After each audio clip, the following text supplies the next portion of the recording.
Welcome to Thriller Vault, where thriller writers tell their favorite stories. Tonight, Roy Robson will tell you a creepy and shocking story about a budding serial killer.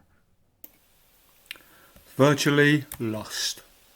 Me, nervous? Yeah, sure. I usually am. But please don't say I'm clinically insane or that I have mental health issues. I hate it when they say that. The bulimia hasn't destroyed my senses, it's sharpened them up. I'm smart, not crazy. After all, I spent years honing my knowledge. I've seen everything that the world has to offer. Sitting here in my room, I have access to everything that exists in heaven, on earth, and in hell. So how can I be off my head when I know so much? Listen, I'm going to tell you something about myself. It's a story that might shock you. But please pay attention to how calm I am, how in control I am. Then you can decide my level of sanity for yourself. Mental health issues? Don't make me laugh. Oh, sorry about that. I almost swore. I never used to swear. I picked it up from the hardcore porn I've been watching. You probably think us 14-year-old girls are so impressionable. So I'll make sure I'll cut the bad language out. Prove to you how in control I am. Where did the idea come from? I don't know. I've watched so many videos in my young life, it must have got embedded without me noticing. You know, the subconscious psyche and all that. But it kept coming up in my mind. And then in my dreams. There was no hate involved. Everything was completely rational. The old woman had never upset me, never insulted me. I didn't want to steal anything from her, why would I? I've already told you. I have everything I need here in my room. Access to every possible experience after I put my goggles on. I can go anywhere. I can do anything. Oh, if only you'd seen me, how I operated out there in the real world, how I conducted myself with grace, courage and wisdom. I once spent a week doing a course on self-improvement that taught me how to act in the world, how to get what I want. I followed it up by immersing myself in the world of the ancient Stoics. They taught me how to concentrate only on things that I could control. What life lessons they gave me, those ancients. Chatting with Seneca, Marcus Aurelius and all the rest. They knew their stuff and I really listened to those guys. They educated me, made me understand how to concentrate on the important things. Be certain of your judgment, strike in the present moment. That's what they said. Such great advice. That's when I decided to kill the bitch. Oh, sorry, I nearly swore again. I really am going to have to stop allowing all that pornography to influence me. So why did I select her, the old lady that never did me any harm? I think it was something about the way she looked at me. I ventured outside recently to show my face to the world. That's when I saw her, sitting outside her house in the sunshine. She had eyes that seemed to see right through me, as if she knew me. She was judging me, perhaps because I have red hair, or because I'm thin, or because I wear steel-cap boots. Nobody should judge anybody these days. We live in enlightened times. So I decided she had to go. I decided that I would strike to free myself from the eye of judgment. You fancy me crazy, I know you do, but I went about my task with such aplomb, such cleverness. I planned it in detail. I covered my tracks. I taught myself about fingerprints and DNA and how to open locked doors. I brought plastic gloves and a scarf to cover my hair in preparation. Hardly the actions of someone with mental health issues, you must agree. And I went out more. I spoke to her twice the week before I killed her. I was so gentle, so charming. Nobody who saw me treat her with such kindness would ever suspect me. Then I went to watch her every night for a week. I used my new skills to open the door and sneaked into her house. Once inside, I reached for my phone and turned on the torch. I'd noticed she always closed her curtains tightly at night, so no one could see any escaping light. How clever I am. I crept around the house slowly, so as not to disturb her sleep. I checked what knife she had and made my selection. A chef's knife, a sharp curved blade about 8 inches long, useful for a full range of tasks, from dicing vegetables to butchering poultry. Then I went to her bedroom. Slowly I opened the door that first night. The hinges creaked, but I kept my nerve. She was in a deep sleep and didn't wake up.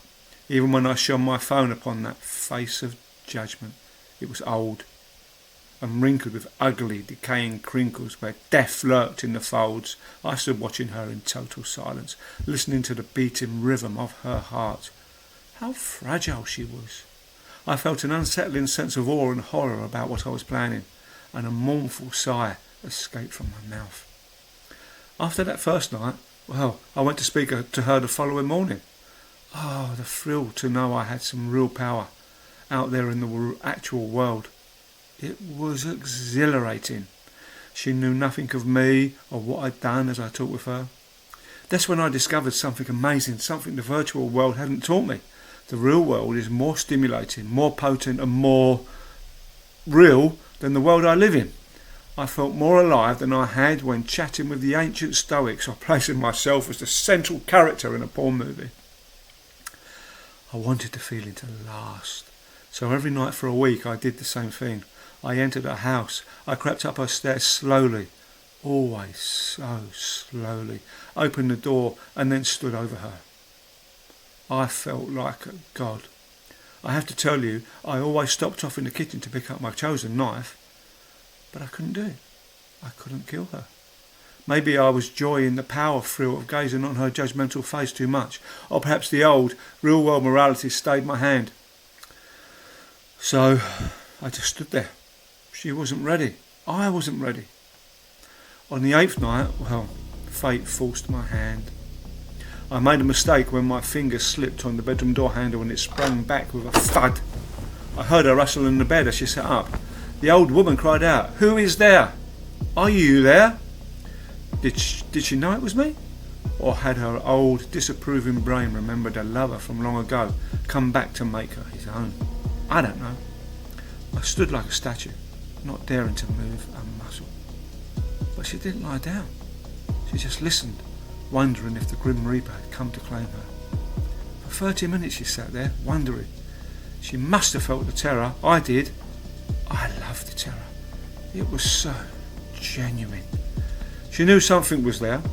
I wondered again if she knew it was me, just like her to judge me even when she couldn't see me.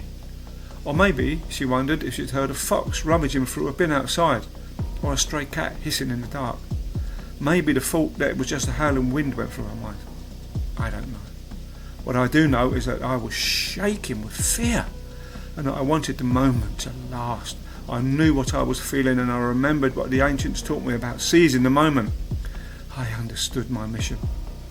And then she groaned. A weary groan. A low, muted sound that emerged from the very depths of her soul.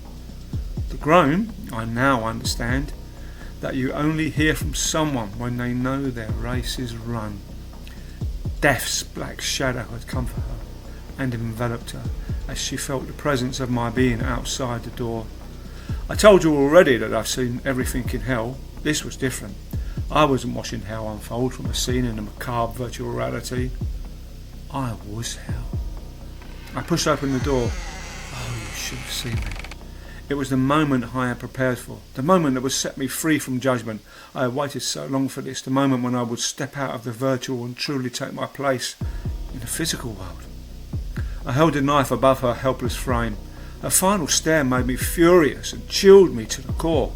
How dare she judge me now, at the moment of her death?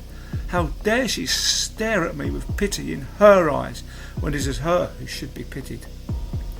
And yet I still refrained from plunging the knife into her heart. That would have been the action of a mad person, but I controlled my fear and fury, remained calm, a true stoic. I held my breath and returned her stare. I could hear the hellish beating of her heart go faster, faster, louder, louder. Me? Nervous? Of course I was. What sane person wouldn't be, right? In the dark of the night, amid the terrible silence between us, who amongst us would not be gripped by terror? And then I fell upon her. For many minutes the knife raised itself above my head and plunged back into her, like a fighter in a video game. But I wasn't in the game anymore. I was here, I was present, I had done it, she was dead. I calmed down and inspected the corpse. I dwelt upon her face. Wounds had punctured both her eyes. she would stare upon me no more. I dropped the knife and fled.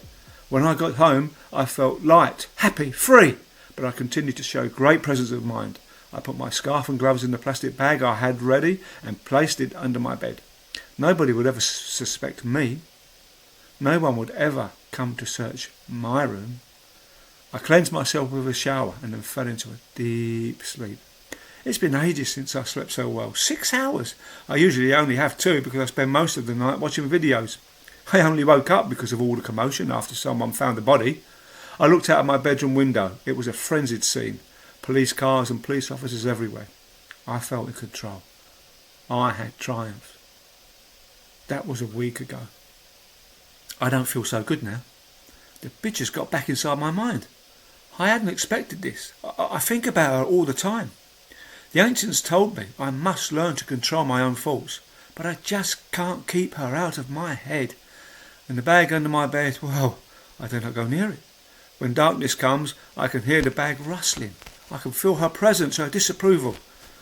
Not of me killing her, I don't think she much cared about that, but her disapproval of me, of who I am. She's haunting me.